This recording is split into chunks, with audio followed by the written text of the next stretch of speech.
1.2 million in 2008. As I write, analysts are predicting that at least 3 million homes will enter foreclosure in 2009 unless the government rescues them.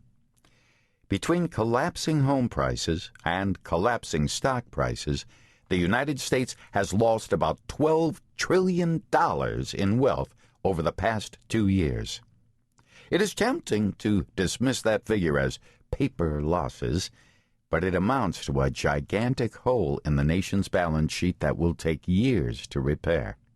Meanwhile, the United States has almost single-handedly tipped the rest of the global economy into its worst downturn in decades.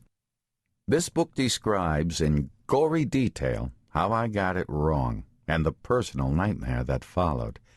But its broader purpose is to explore how so many other people also went wrong. I know why I borrowed nearly $500,000. The mystery is why so many people were so eager to lend it to me. Not once, but twice. What were we thinking?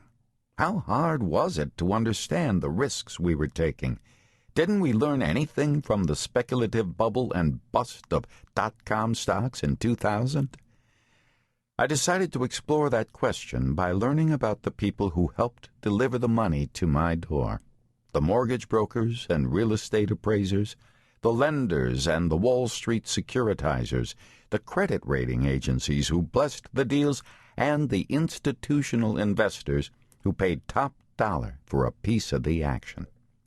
I became an expert on the exotic new tools of home finance, a rainbow of no-doc and low-doc loans, interest-only loans, piggyback loans, and option arms, known in various quarters as pick-a-payment loans and exploding arms. As I began to drown in debt, I learned that I could borrow even more money and boost my credit rating in the process. Through it all, banks and finance companies happily competed to keep my shell game going. Misery doesn't love company, but I do take some pride that I outlasted 2 of my 3 mortgage lenders. One of them, a high flyer in the subprime business, was shut down by federal regulators in early 2007. Its loans were so bad that it became an unwitting catalyst for the panic that kicked off the broader financial crisis in August 2007. Another of my lenders became one of the most immediate victims of that crisis, collapsing overnight in the first week of August and becoming the second biggest bankruptcy of 2007. The Great American Mortgage Bust wasn't a freak event like a midsummer snowstorm. It was the result of a trend toward higher debt and greater speculation that had been building for at least 25 years. We were taught to borrow more, buy more, save less, and take bigger risks. We learned new financial tricks, grew more confident, and constantly pushed the limits of what seemed acceptable. Creative financing, an early 1980s phrase that implied shady or stupid deals, was repackaged as financial innovation. Debt became high-tech, sophisticated, even cool. When the borrowing binge reached its inevitable climax, the fallout engulfed a huge share of the country.